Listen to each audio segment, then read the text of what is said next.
Whenever you want. This is Gold Team 3's Equity DBQ project. The promise of education as a right which must be made available on all equal terms has been successful in regards to legislation, but has not yet been applied to daily life. In 1892, during the Plessy versus Ferguson case, the Supreme Court ruled that segregation was in fact constitutional as long as accommodations are separate but equal. As you can see, accommodations were consistently unequal, especially in education. Then in 1954, during the Brown versus Board of Education case, the Supreme Court ruled that segregation of schools is unconstitutional. After the ruling, inequality was still present in schools and in all areas of life. So when we're looking at the ways in which American society has accommodated the statement of separate but equal, this tradition goes back decades into American history. After the Great Depression, FDR wanted to make it easier for families to be able to buy and refinance their houses.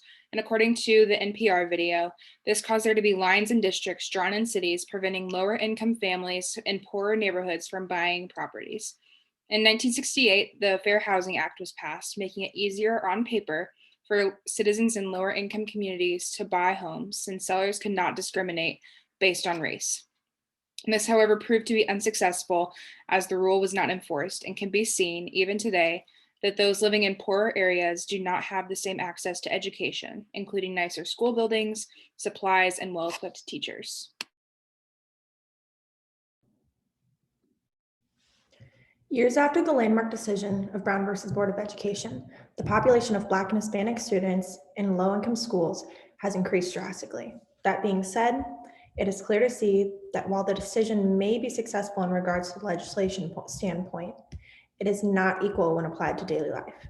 As the document states, the proportion of schools segregated by race and class, the number of the most intensively segregated schools with more than 90% of low-income students and students of color, more than doubled over the period from 2001 to 2014.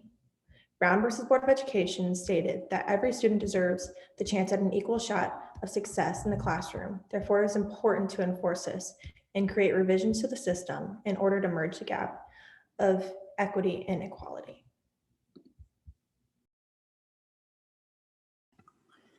And we can look further on to that with data and graphs collected in schools. Document 4 shows a statistic that minority students are more likely to be in high poverty schools. The schools that are not in poverty are more widely known as dominantly white schools. As shown in document 6, not only are Black students more likely to be in high poverty schools, but the amount of Black students in dominantly white schools are declining as well. The dominantly white schools have been desegregating for the past 70 years, but the Board of Education of Oklahoma City versus Dowell was decided to put an end to desegregation orders for schools. This decision was made because they believed schools would keep following those orders in good faith. But we can see from the graph that the decision actually decreased the amount of Black students in dominantly white schools. So the help gained from previous legislation has stopped because they stopped enforcing it. And to create equity, there must be more opportunities for minorities in low-income regions by enforcing, even today, desegregation. Despite an emphasis on equal education in this country, it could be said that our education system is far from equitable. It has been documented that school districts with the highest rates of poverty receive about $1,000 less per student of state and local funding compared to schools in areas with less poverty. The lack of equity from local funding can be explained by the NPR video, which discusses housing segregation through residential security maps. This made it difficult for minority homeowners to get loans and buy houses. They often had to live in areas with poor infrastructure and low property values, leading to low property tax revenue and a lack of funding for schools in these impoverished areas. A lack of equity also exists in GATE programs and advanced placement classes, in which students are selected for the programs without equal opportunity for enrollment in those programs.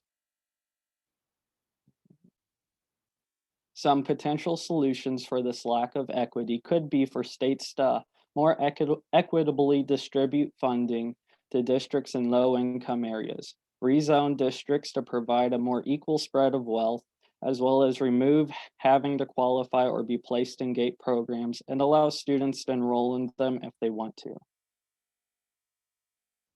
In the end, as educators, we need to set up our classrooms to be as equitable as possible. We should provide coursework that does not require families to pay for extra materials. We should provide extra supplies to students if they run out. We should also work to find grants and financial support to allow impoverished students to have the same experiences and opportunities as others in their class.